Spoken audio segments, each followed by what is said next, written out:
શ્રી ગણેશાય નમઃ. જય શ્રી કૃષ્ણ મિત્રો. આજે આપણે ગાયત્રી માતાની કથા સાંભળીશું. ગાયત્રી માતાની ઉત્પત્તિ કેવી રીતે થઈ, એમનું પ્રાગટ્ય કેવી રીતે થયું, એ આપણે આજે આ વાર્તામાં સાંભળીશું. ખૂબ જ સરસ મજાનો વિડીયો છે, રોમ રોમ ભક્તિમય થઈ જશે આ વાર્તા સાંભળીને. તો વિડીયોને અંત સુધી જોજો. કોમેન્ટ બોક્સમાં ગાયત્રી માનું નામ જરૂર એકવાર લખજો અને તમને આ વિડીયો કેવો લાગ્યો એ પણ મને એકવાર જરૂર જણાવજો. વિડીયો સારો લાગે તો લાઈક અને શેર કરવાનું ભૂલશો નહીં અને આ ચેનલને સબસ્ક્રાઇબ જરૂર કરી દેજો. ભગવાનની સરસ નવી નવી કથાઓ, જાણકારી, રહસ્યમય કથાઓ તમારા સુધી હું હંમેશા લાવતી રહીશ. જય ગાયત્રી માં. ઓમ નમો ભગવતે વાસુદેવાય.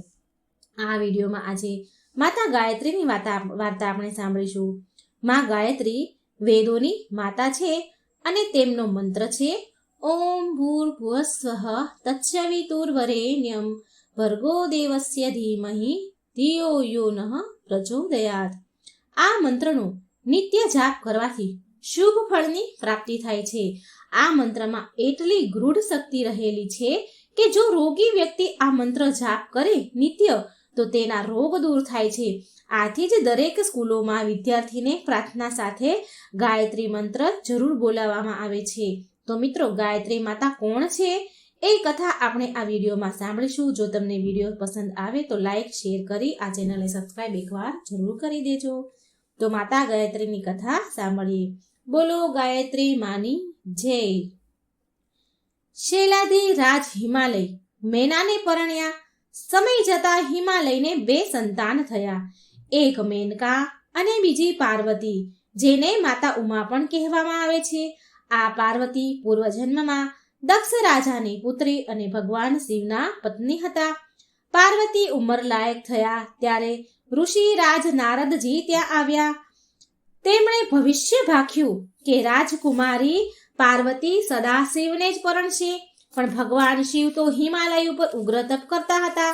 હિમાલયની આજ્ઞા મેળવીને પાર્વતી 2 સખીઓ સાથે લઈને શિવ પૂજા આરાધના કરવા માટે ચાલ્યા.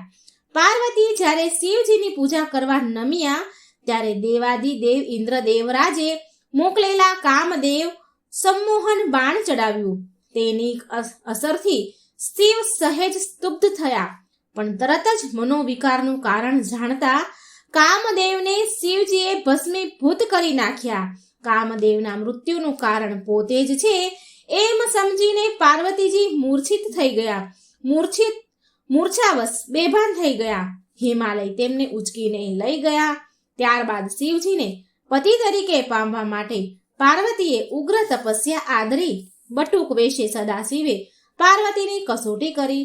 અંતે શિવજી પાર્વતી ઉપર પ્રસન્ન થયા અને હિમાલયને પોતે પાર્વતી સાથે વિવાહ માટે તૈયાર છે એમ જણાવ્યું. માતા મેનાનો તો હર્ષનો કોઈ પાર ન રહ્યો. દેવોના રાજા ઇન્દ્ર રાજાને ખુશીનો કોઈ પાર ન હતો, કેમ કે તારકાસુરને મારવાનો પણ આ એક જ રસ્તો હતો કે શિવ પાર્વતી સાથે પરણે અને તેમનાથી જે પુત્ર જન્મે તે જ તારકાસુરનો સંહાર કરી શકે એમ બ્રહ્માજીએ વરદાન આપ્યું હતું તારકાસુરને. તે સ્વર્ગમાં પણ સર્વત્ર આનંદ વ્યાપી ગયો. શિવના વિવાહથી ઇન્દ્રને પણ શાંતિ મળવાની હતી. તારકાસુરનો નાશ થતા જ હવે સ્વર્ગ પર કોઈ આપત્તિ નહીં રહે એમ જાણી બધા દેવ ખુશ થતા હતા. પર્વતરાજ હિમાલય જાણે જીવનનું સર્વસ્વ મેળવી ચૂક્યા હોય એમ આનંદથી ઝૂમી ઉઠ્યા હતા. વર્ષોની ઝંખના જાણે હવે પૂરી થઈ હોય. કુળ પુરોહિત ગુરુવર ગંગાચાર્યને આમંત્રિત કરીને હિમાલય શુભ મુહૂર્ત જોડાવીને શાસ્ત્ર સંપન્ન ઋષિ રાજા પાસે લગ્ન માટે કુમકુમ પત્રિકા હર્ષપૂર્વક લખાવી. સર્વ પર્વતો, નદીઓ, અન્ય સગા સંબંધીઓ, સ્નેહીજનો, ઓળખીતા સર્વને સન્માનપૂર્વક લગ્નની આમંત્રણ પત્રિકા મોકલવામાં આવી. પર્વતરાજ હિમાલયના આમંત્રણ પત્રિકાનો કોણ અનાદર કરે તેમ હોય. હિમાલય તો દિવ્ય તેજોમય હતા.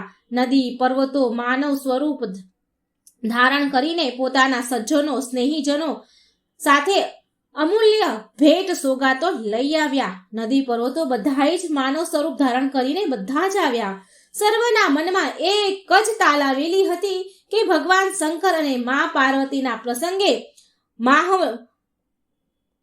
મહાલવાની અને અનેરા ઉત્સવ સમા માંગલિક પ્રસંગમાં ઉજવવાથી સર્વ પણ સુંદર નારીઓના દેહ ધારણ કરીને હિમાલયને સહાયભૂત થવા અને અનેરા લગ્ન ઉત્સવનો લાવો લેવા આવી પહોંચ્યા હતા. સર્વ સજી ધજીને આવ્યા. હિમાલય તો પોતાની નગરીને શણગારી આસોપાલવ, તોરણ અને શિવ તથા તેમના મનના આદર સત્કાર તથા સન્માન માટે ભવ્ય મંડપોનું આયોજન કરવામાં આવ્યું. જાનના આદર સત્કાર માટે ભગવાન સદાશિવનો ઉત્સાહ પણ અનેરો હતો.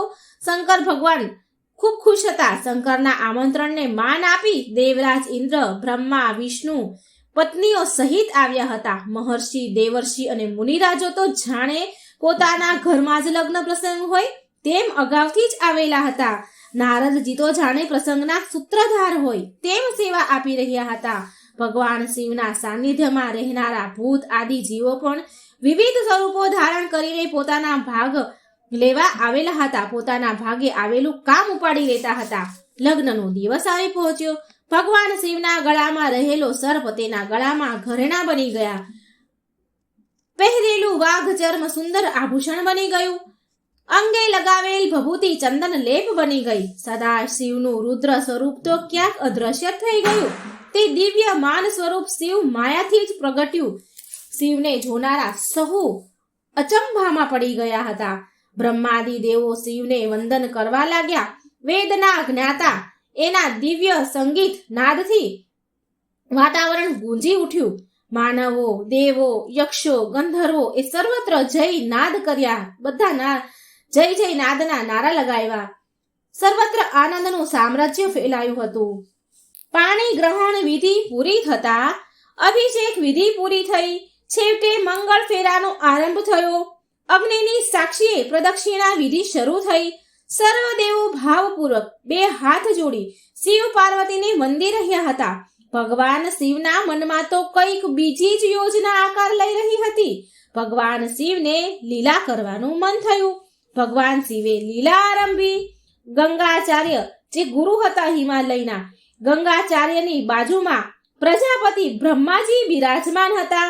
તેથી ભગવાન શંકરની લીલાનો પહેલો જ શિકાર બ્રહ્માજી બન્યા. પ્રજાપતિ બ્રહ્મા સર્વશાસ્ત્રના જાણકાર, વેદના ઉત્પત્તિ સ્થાન સમા બ્રહ્મા ભગવાન શિવની લીલા સમજી શક્યા નહીં.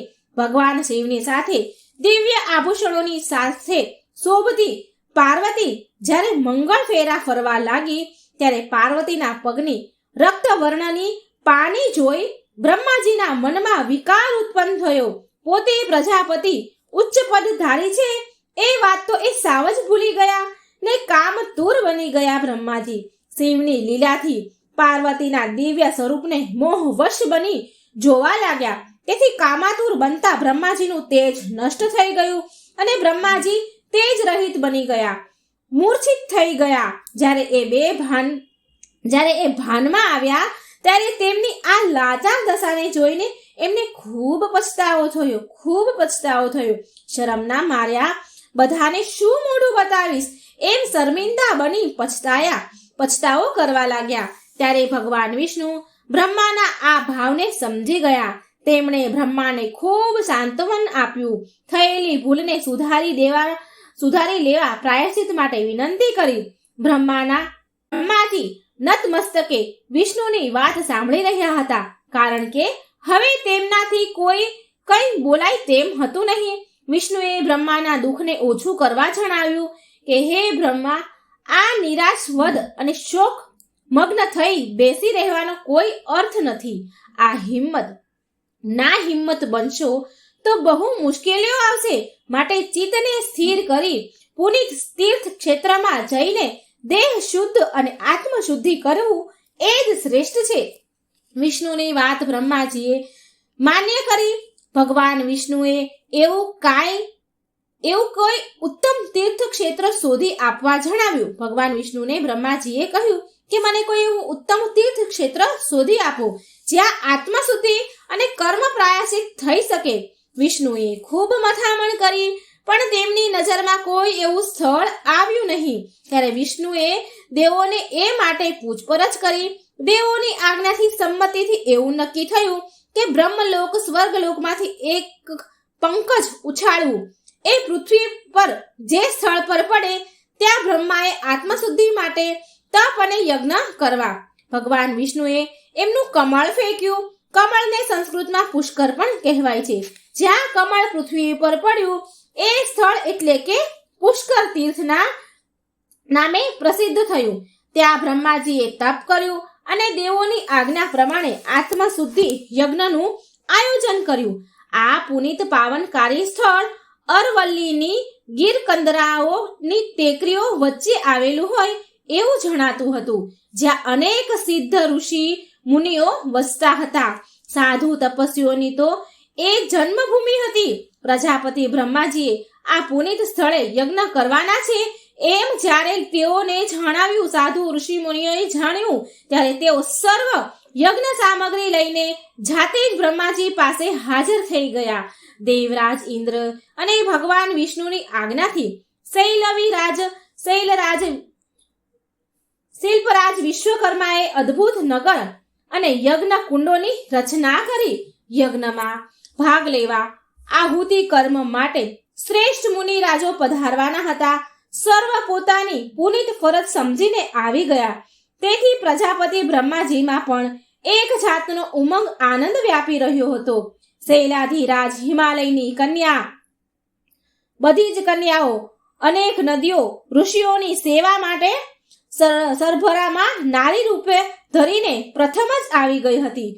પર્વતો પણ પુરુષ રૂપ ધારણ કરી પુરુષ રૂપે પોતાનો ભાગ આવતા કાર્ય તે હર્ષભરે કરી રહ્યા હતા.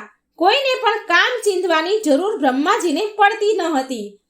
અસંખ્ય ઋષિ રાજે, મહર્ષિઓ, ભૂદેવો અને આમંત્રિત મહેમાનોની વણઝાર શરૂ થઈ ગઈ.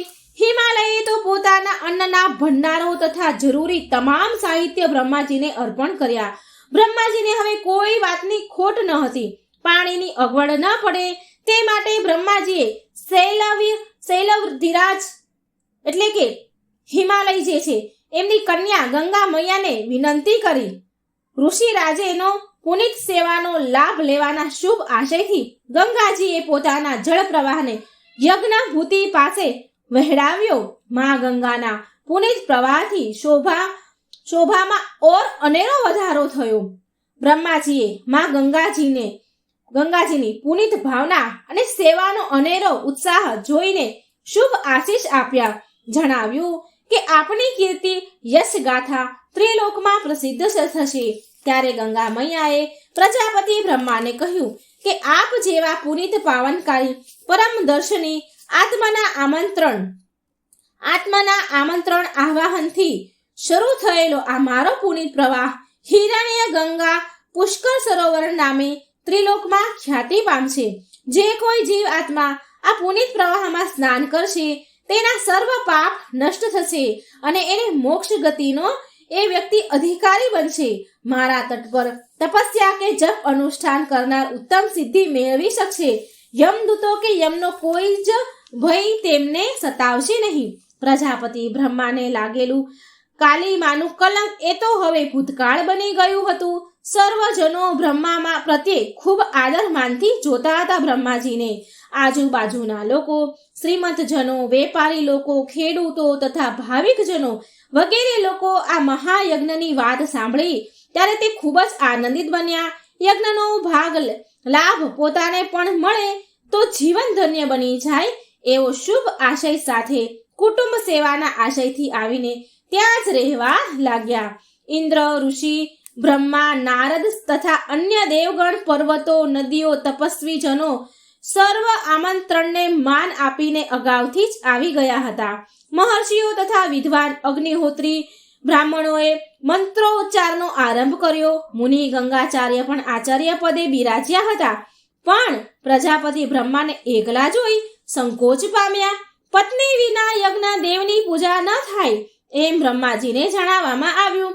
બ્રહ્માજી પણ આનંદ અને આમંત્રીઓની બધા જે આવતા હતા એની સરભરા કરવામાં આ મુદ્દાની વાત તો એ ભૂલી જ ગયા, વિસરી ગયા. એટલો મોટો સમારંભ થતા ઉત્સવના તે સૂત્રધાર તો બન્યા હતા, પણ પત્ની સાવિત્રીને સાવ જ ભૂલી ગયા હતા. વસ્તુ સ્થિતિનો ખ્યાલ આવતા એક ઋષિને દિવ્ય શક્તિ આપી ઝડપી આકાશ માર્ગે ઉડ્ડયન કરી સાવિત્રીને તેડી લાવવા મોકલાવવામાં આવ્યા.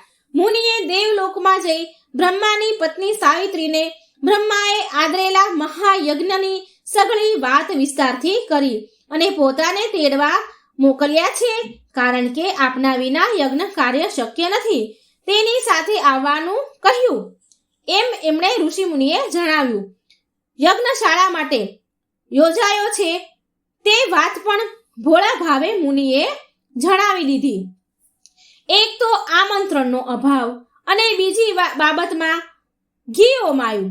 ગુસ્સે ભરાયેલા બ્રહ્મા પત્ની સાવિત્રીએ મુનિરાજને સ્પષ્ટ શબ્દોમાં જણાવ્યું કે પાર્વતીના પિતા સમા બ્રહ્માએ પાર્વતી સાથે કુદૃષ્ટિ કરી નામ લજવ્યું છે. તેમને યજ્ઞ કરવો હોય તો ભલે કરે, મારી આવવાની બિલકુલ ઈચ્છા નથી. પોતાનો થયેલ અનાદાર અને પતિની પરસ્ત્રી તરફની કુદૃષ્ટિના પ્રસંગને સાવિત્રી સહન કરી શક્યા નહીં. તેમના આખા શરીરમાં ક્રોધ વ્યાપી ગયો. અન્ય કોઈ હોત તો જરૂર શ્રાપ આપી દીધો હોત, પણ આ તો મુનિરાજ હતા અને એ તો ચિઠ્ઠીના ચાકર જેવા બિચારા. તેમનો શું દોષ હતો? તેમણે તો માત્ર બ્રહ્માની આજ્ઞાનું પાલન જ કર્યું ને. મુનિરાજ પણ વસ્તુ અને સ્થિતિ પામી ગયા હોય એમ જાણી ગયા હોય એમ અન્ય કોઈને જ દલીલ કર્યા વિના યજ્ઞભૂમિમાં પાછા આવી ગયા. એ મુનિને એકલા આવેલા જોઈ ઇન્દ્ર આદિ દેવો, વિષ્ણુ ભગવાન વગેરે પણ ખૂબ મૂંઝાયા. ખુદ બ્રહ્મા પણ ગાઢ વિચારમાં પડી ગયા, કારણ કે પત્ની વિના યજ્ઞ કેવી રીતે થઈ શકે? મુનિએ સાવિત્રીના રોષ અને યજ્ઞમાં ભાગ ન લેવાની વાતને સ્પષ્ટ જણાવી. યજ્ઞ દેવનું આહ્વાન અને દેવોનું પૂજન કાર્ય તો આરંભ થઈ ચૂક્યું હતું. યજ્ઞ બંધ રખાય રે તો મૃત્યુલોકમાં બ્રહ્માજીને બદનામી મળે તેમ હતી. યજ્ઞ ભૂમિ છોડવી એ બ્રહ્માજી માટે શક્ય ન હતું. પૂજન અર્ચન કરી રહેલા ઋષિ મુનિઓ પણ બ્રહ્માની વેદના મૂંઝવણ સમજાઈ એમને ગયું. જો બ્રહ્માજીની પત્ની સાવિત્રી ન આવે તો બીજી કોઈ પણ સ્ત્રી બ્રહ્માજીની પત્ની તરીકે લાવી બેસાડવામાં આવે તો જ યજ્ઞ પૂરો ગણાય. બ્રહ્માજીની આજ્ઞાથી દેવાધિદેવ ઇન્દ્રરાજ બ્રહ્માજી માટે બીજી પત્ની શોધી લાવવા નીકળી પડ્યા. રસ્તામાં તપાસ કરતા એક છાસ વેચનારી ગોપ કન્યા તેમની નજરે પડી. તેને ઇન્દ્ર લઈ આવ્યા. ઋષિજનોએ તેમની દેહ શુદ્ધિ કરી અને બ્રહ્માજી સાથે તેના લગ્ન કરાવવામાં આવ્યા. પછી બ્રહ્માજીને સર્વ યજ્ઞ પૂજન કરતા ઋષિ મુનિઓએ વિનંતી કરી કે હે ભૂદેવો, આ ગોપ કન્યા હોવા છતાં હવે મારી પત્ની છે, તેને આપ સર્વ હવે માન્ય રાખો. ઋષિ રાજાઓએ આ વાત માની ગોપ કન્યાને બ્રહ્માજીની પત્ની તરીકે તેને સ્વીકાર કર્યા. બધાએ એનો સ્વીકાર કર્યો. બ્રહ્માજીએ આ ગોપ કન્યાને તેજ અને દિવ્ય સ્વરૂપ પ્રદાન કર્યું અને તેનું ગાયત્રી એવું નામ આપવામાં આવ્યું. બીજા એક સ્થળે એવી કથા આપવામાં આવી છે કે પત્ની સાવિત્રી ન આવવાથી રોષે ભરાયેલા બ્રહ્માજીએ પત્નીના અભાવથી અપૂર્ણ રહેતા યજ્ઞને પૂર્ણ કરવા માટે દર્ભ સળી વડે પોતાની પત્ની સાવિત્રીની મૂર્તિ બનાવી અને તેના દ્વારા યજ્ઞનું કામ આગળ વધાર્યું. પણ આહુતિ કામમાં તેની પત્નીની જરૂર પડે તેથી પ્રજાપતિ બ્રહ્માજીએ પુનઃ મુનિરાજને સ્વર્ગલોકમાં સાવિત્રીને બોલાવવા માટે ફરીવાર મોકલ્યા. યજ્ઞ કાર્ય પૂજા પૂરી થઈ છે. આપના સ્થાન પર દર્ભ મૂર્તિ ગોઠવાઈ ગઈ છે તે વાત પણ જણાવી સાવિત્રીને. તેથી તો સાવિત્રીનો ગુસ્સો અત્યંત વધી ગયો. પોતાને બદલે મૂર્તિ સ્થાપિત, એવો ભયંકર અપમાન ગણાય મારું. આથી હું આવીશ નહીં એમ ફરી પણ સાવિત્રીએ સ્પષ્ટ જણાવી દીધું. મુનિરાજ ફરી આવી બ્રહ્માજીને સઘળી વાત કરી. પ્રજાપતિ બ્રહ્માજીએ પણ પોતાની તેને ભૂલ તો સમજાય પણ કુદૃષ્ટિ કરી, તેથી ખૂબ ગુસ્સે ભરાય છે સાવિત્રી. એ જાણી બ્રહ્માજીને પણ દુઃખ થયું. એ અયોગ્ય કાર્ય હતું. એ અયોગ્ય કાર્યના પ્રાયશ્ચિત રૂપી આત્મશુદ્ધિ માટે અને શાંતિ માટે તો આ મહાયજ્ઞનું તેમણે આયોજન કર્યું છે. સમજદાર, સુશીલ અને સંસ્કારી સાવિત્રી જેવી પત્ની પોતાને શું માફ ન કરી શકે? જો માફ ન કરે તો પત્નીના આગમન વિના યજ્ઞ અપૂર્ણ રહે. યજ્ઞ પૂરો ન થાય તો બ્રહ્માજી લોક નિંદા અને જગતની હાંસીના પાત્ર બને. કે પછી બીજી કોઈ શિક્ષા સહન કરવી પડે? ઓલમાંથી ચૂલમાં પડવા જેવી દશા થાય. તેથી નિરઉપાયે બ્રહ્માજીએ દર્ભસળી તૈયાર કરેલી પ્રાણહીન આકૃતિમાં મંત્ર શક્તિ અને પ્રાણનો સંચાર કરી મૂર્તિને જીવંત સ્વરૂપ પ્રદાન કર્યું. આ દર્ભસળી આકૃતિમાં પ્રગટ થયેલી દિવ્ય સ્વરૂપમાં હતા, જે ગાયત્રી નામથી ત્રિલોકમાં ખ્યાતિ પામ્યા. આમ ગાયત્રી ઉત્પત્તિની આ બે કથાઓ રજૂ કરવામાં આવેલી છે, જેમાં ગોપકન્યાવાળી કથા સ્કંદ પુરાણમાં છે અને જેને શાસ્ત્ર સંમત છે. આમ સાવિત્રી પ્રજાપતિ બ્રહ્માએ અન્ય સ્ત્રીને પોતાની સાથે પત્ની તરીકે સ્થાપીને યજ્ઞમાં પુનિત કાર્યને ચાલુ રાખ્યું. દેવલોકમાં જ્યારે બ્રહ્માની પત્ની સાવિત્રીને આ વાતની ખબર પડી કે પોતાના સ્થાને પ્રજાપતિ બ્રહ્માએ અન્ય સ્ત્રીને બેસાડી યજ્ઞ કાર્ય આગળ વધાર્યું છે, ત્યારે તો સાવિત્રીના ક્રોધની પણ હદ આવી ગઈ. કોઈની પણ પરવાહ કર્યા વિના ક્રોધિત ચહેરે યજ્ઞ મંડપની આગળ બહાર આવીને સાવિત્રી ઊભા રહ્યા. ભગવાન વિષ્ણુ ઇન્દ્રાદિ દેવો સાવિત્રીના આ ક્રોધિત સ્વરૂપને જોઈને મૂંઝાઈ ગયા. હમણાં જ ક્ષમાઈ જળિયો વરસાવશે એમ જાણી બધા જ વ્યગ્ર બની ગયા. પણ સાવિત્રીએ સર્વ દેવોની અમાન્યા જાળવી કાંઈ જ શબ્દ મુખમાંથી એ બોલ્યા નહીં. એમનું માન આપી અને કંઈ બોલ્યા નહીં. ક્રોધથી કોપિત બનેલા વૃક્ષ ચહેરા સાથે માત્ર ઊભા રહ્યા. ખૂબ લાલ પીળા હતા, પણ એ કશું જ ન બોલ્યા. બ્રહ્માજી પણ પત્નીના આ ઉગ્ર સ્વરૂપને જોઈ શરમથી નીચું જોઈને બેસી રહ્યા. તેમની પણ કંઈ બોલવાની હિંમત ચાલી નહીં. ભગવાન વિષ્ણુ બ્રહ્માજીના મનની વાત કળી ગયા. તેમણે પત્ની લક્ષ્મી તરફ નજર કરી. લક્ષ્મીજી પણ વિષ્ણુની વાત કળી ગયા. ભગવાન વિષ્ણુ અને માતા લક્ષ્મી સાવિત્રી પાસે જઈ આદરથી સત્કાર કરી નમ્રતાથી કહ્યું કે હે દેવી સાવિત્રી, તમે તો ક્ષમાના અવતાર છો. આપને આવો ક્રોધ શોભે નહીં. ભગવાન શિવની લીલાનો ભોગ જ બ્રહ્માજી બન્યા છે, એમાં એમનો કોઈ દોષ નથી. એટલે પાપના પ્રાયશ્ચિત માટે તો બ્રહ્માજીએ આ યજ્ઞ પ્રયોજન કર્યું છે અને હવે તો એ શુદ્ધ બની ગયા છે. પ્રજાપતિ તો ઉદાર મનવાળા અને વિશાળ હૃદયના છે. આપના સન્માન માટે હંમેશા તત્પર રહેનારા, તમને સ્નેહ કરનારા છે.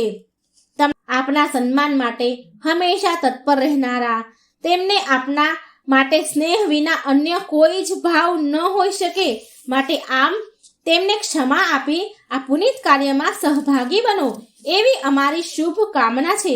ભગવાન વિષ્ણુ અને લક્ષ્મીજીની આ મીઠી વાણીથી સાવિત્રી દેવીનો ક્રોધ ઓસરી ગયો. ઉગ્રતાની બદલે પ્રસન્નતાથી મંદ સ્મિત કરતા સાવિત્રી યજ્ઞભૂમિને નિહાળવા લાગ્યા. પોતાના પતિ ભૂલનો ભોગ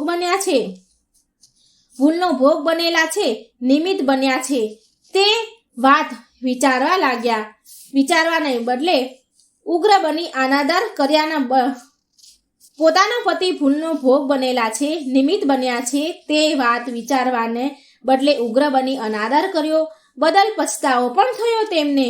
પણ પોતાની ભૂલ સમજાઈ ગઈ હતી. હવે એમને પ્રસન્ન વદને બ્રહ્માજી તરફ એ જોઈ રહ્યા હતા. ત્યારે ભગવાન વિષ્ણુએ આનંદિત બની કહ્યું, હે ભગવતી સાવિત્રી દેવી, બ્રહ્માજીએ આપની ગેરહાજરીમાં જગતની બદનામી કલંકથી બચવા આત્મશુદ્ધિના પુનિત આશય માટે આરંભેલા યજ્ઞ કાર્યને પૂર્ણ કરવાના શુભ આશયથી જ ગાયત્રીને પોતાની બાજુમાં સ્થાન આપ્યું છે. હવે આપ અને ગાયત્રી પ્રજાપતિ બ્રહ્માની શક્તિ બનો અને આ જગતમાં તમામ લોકો તમને બ્રહ્મા શક્તિ તરીકે જ ઓળખશે.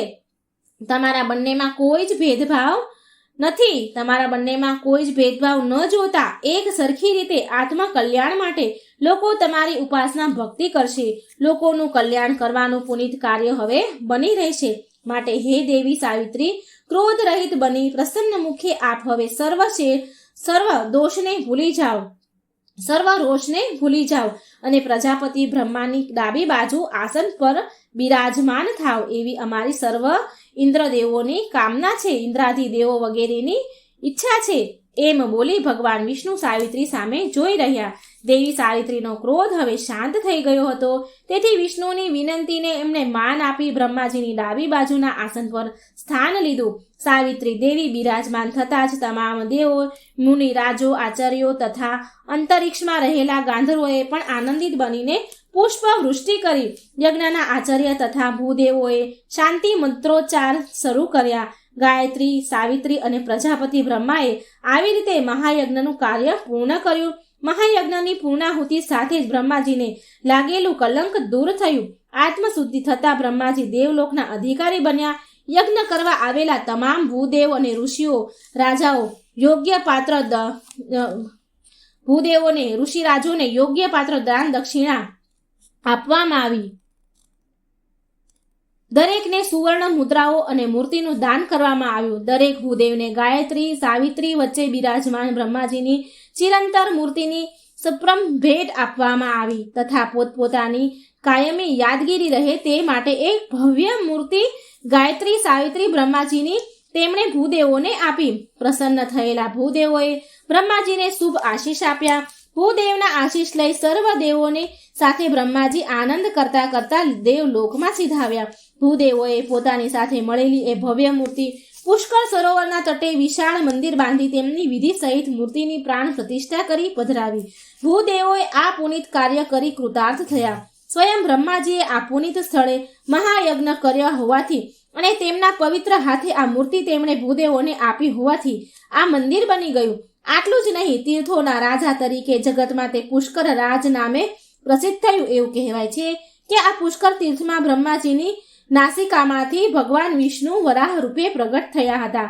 આમ જ્યેષ્ઠ પુષ્કર, મધ્ય પુષ્કર અને કનિષ્ઠ પુષ્કર આ ત્રણેય તીર્થ ઉપરાંત બ્રહ્માજી, વરાહ ભગવાન, કપાલેશ્વર, શિવ પર્વત, સાવિત્રી દેવી, ગાયત્રી દેવી અને બ્રહ્માજીના યજ્ઞના મુખ્ય મહર્ષિ અગસ્ત્ય આ ક્ષેત્રના મુખ્ય દેવતાઓ રૂપે બિરાજે છે. પુષ્કર પાસે શુદ્ધ વાપી નામનો ગયા કુંડ છે. એ જગ્યાએ લોકો શ્રાદ્ધ કર્મ કરે છે. આ સ્થળે કરેલું શ્રાદ્ધ પિતૃઓને મોક્ષ પ્રદાન કરે છે. પદ્મા પુરાણમાં પણ કહેવામાં આવ્યું છે કે ભગવાન શ્રી રામના પિતા દશરથને દેહ છોડતી વખતે પુત્ર મોહ ચિત્તમાં એવો છવાઈ ગયો હતો કે તેનાથી વધારે ભારે ગ્લાનિ, સંતાપ અને દુઃખ અનુભવાયા હતા. ચિત્તની આવી સ્થિતિના કારણે તેમને મુક્તિ પ્રાપ્ત થઈ શકી ન હતી. એટલે ભગવાન શ્રી રામે પુષ્કર તીર્થ ક્ષેત્રમાં તેમના પિતાનું શ્રાદ્ધ કર્મ કર્યું હતું. એનાથી દશરથ રાજાના આત્માને શાંતિ અને પુનરાવૃત્તિમાંથી મુક્તિ પ્રાપ્ત થઈ હતી. શાસ્ત્રોમાં એ દર્શાવેલ મહિમા અનુસાર એવું માનવામાં આવે છે કે પુષ્કરના આ પવિત્ર સરોવરમાં શ્રાદ્ધ પક્ષમાં ભાદરવા વદ ચોથ સાથે મંગળનો યોગ આવે ત્યારે આમાં કરેલું સ્નાન અત્યાધિક પુણ્યકારક બને, જેના દર્શન માત્રથી સંસાર સાગરમાંથી તરી જવાય અને તે ત્યાં કરેલા શ્રાદ્ધ ક્રિયાથી પિતૃઓને પણ તરી જવાય છે. ભગવાનના દિવ્ય ધામમાં પહોંચાડી શકાય પિતૃઓને પણ. તેનું નામ તીર્થ પુષ્કળ. પુષ્કળ તીર્થમાં કરેલા શ્રાદ્ધ, જપ, તપ, દાન પિતૃઓને અપાર આશીષ આપે છે. તો મિત્રો, આ હતી માતા ગાયત્રીની કથા ને સાથે આપણે સાંભળ્યું પુષ્કર તીર્થનું મહત્વ. આશા છે મને કે તમને આ વિડીયો જરૂર પસંદ આવ્યો હશે. જો વિડીયો પસંદ આવે તો લાઈક અને શેર કરજો. કોમેન્ટ બોક્સમાં મા ગાયત્રીનું નામ એકવાર જરૂર લખજો. ઓમ શ્રી ગણેશાય નમઃ. જય શ્રી કૃષ્ણ મિત્રો. આજે હું ધરતી માતાની કથા સંભળાવવા જઈ રહી છું. જે જીવ ધરતી માતાની કથા સાંભળશે, ધરતી માતા તેના બધા પાપ હરી લેશે. માટે આ ધરતી માતાની પવિત્ર વાર્તા ખૂબ ધ્યાનથી અને મનથી સાંભળજો. કોઈ પણ જીવ જો આ ધરતી માતાની કથા સાંભળશે, મૃત્યુ સમયે ધરતી માતા તેના બધા જ પાપ હરી લે છે. તે જીવને સ્વર્ગમાં સ્થાન મળે છે.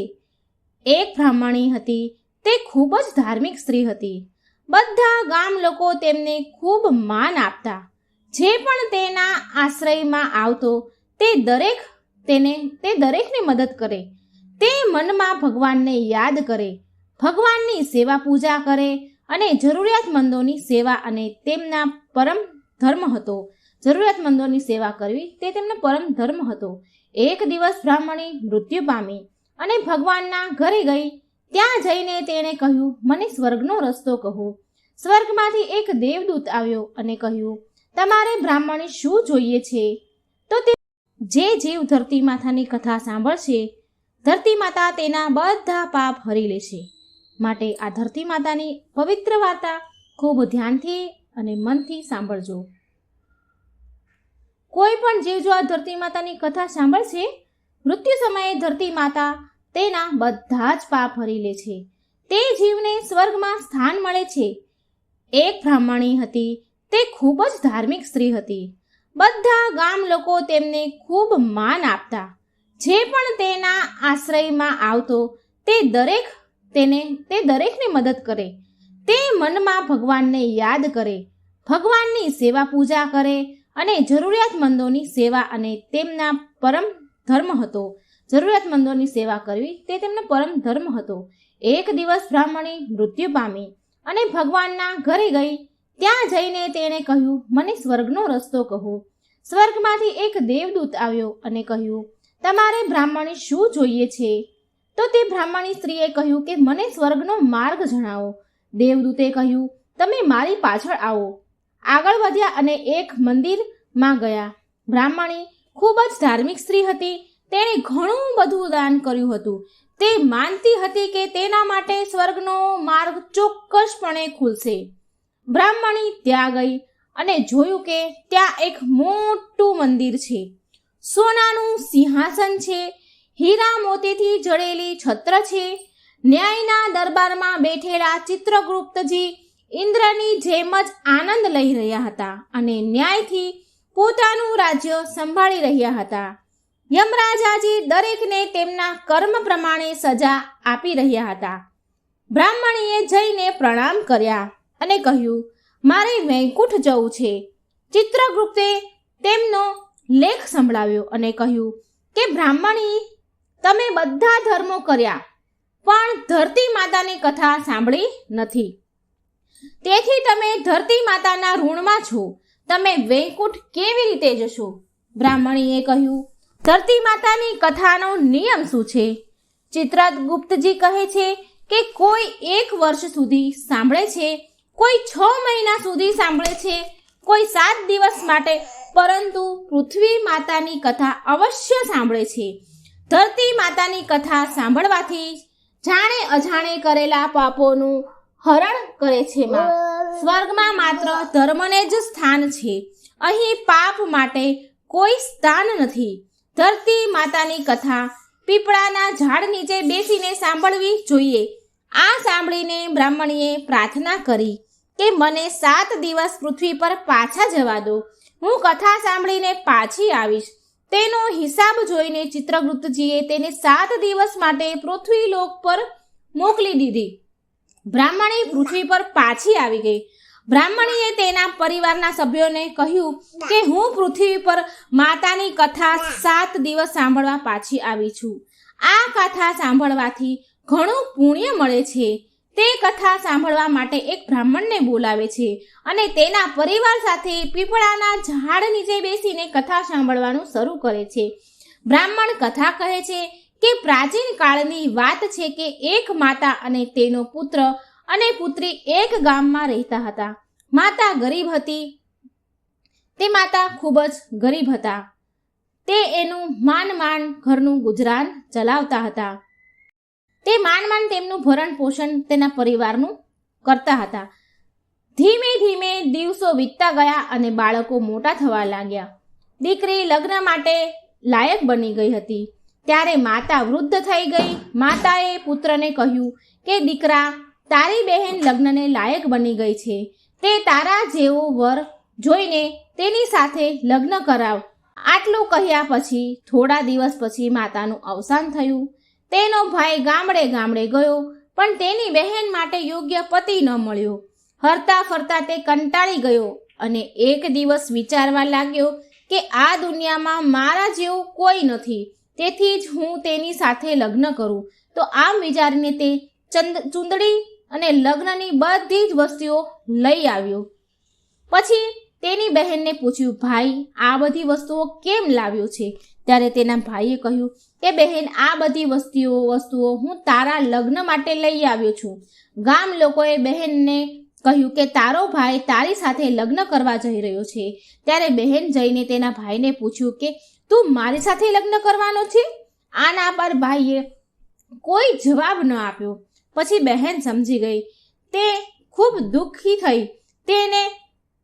તેણીએ વાસણમાં પાણી લીધું, ચૂંદડી લીધી અને ચપ્પલ પહેરીને જંગલ તરફ ગઈ. જંગલમાં ગાયોના પશુપાલકોને તેણીએ પૂછ્યું કે ક્યાં જાય છે. પશુપાલકો આ બહેનને પૂછે છે કે તું ક્યાં જાય છે? તો તેણે કંઈ કહ્યું જ નહીં. જંગલમાં જઈને તે પૃથ્વી માતાને બોલાવવા લાગી અને બોલી, હે ધરતી માતા, હવે તું જ મારી ઇજ્જત રાખ, નહીં તો આપત્તિ થશે. તે કહે છે કે મારે શું કરવું જોઈએ? માં, મને તારા ખોળામાં લે, નહીંતર અન્યાય થઈ જશે. જ્યારે ધરતીમાં તિરાડ પડી ત્યારે બહેન પાણીનું વાસણ, ચૂંદડી અને ચપ્પલ એક તરફ રાખ્યા અને તે ધરતીમાં જ સમાવા લાગી. તે દરમિયાન તેનો ભાઈ દોડતો જંગલમાં આવ્યો અને ગોવાળને પૂછ્યું કે મારી બહેન અહીં આવી હતી, તે ક્યાં ગઈ છે? ગોવાળે કહ્યું કે તમારી બહેન આ બાજુ ગઈ છે. તે તેની બહેનને બોલાવવા માટે તે તરફ દોડ્યો. પછી તેણે જોયું કે તેની બહેન ધરતીમાં સમાઈ રહી છે. આ જોઈને તે પોતાની બહેનને બોલાવે છે અને તે દિશામાં દોડે છે. ત્યાં સુધી તેની બહેન ધરતીમાંના ખોળામાં સમાઈ જાય છે, અદૃશ્ય થઈ ગઈ હતી. માત્ર થોડા વાળ જ દેખાતા હતા. બહેનના વાળ મુઠ્ઠીમાં પકડીને તે રડવા લાગ્યો. બહેન, તમે સત્ય માટે ધરતી માતાના ખોળામાં પ્રવેશ કર્યો છે. મારી બુદ્ધિ ભ્રષ્ટ થઈ ગઈ હતી. માતાના વચનને પૂરો કરવા માટે મારા જેવો કોઈ વર મને ન મળ્યો, તેથી આ વિચાર આવ્યો મને. આ કહીને તે જોરથી રડવા લાગ્યો. પરંતુ ધરતી માતાએ સત્યને ખાતર દીકરીને પોતાની અંદર જ લઈ લીધી. બહાર જે વાળ હતા તે ડૂબ બની ગયા. તેથી જ મહિલાઓ ધરતી માતાની કથા સાંભળે છે.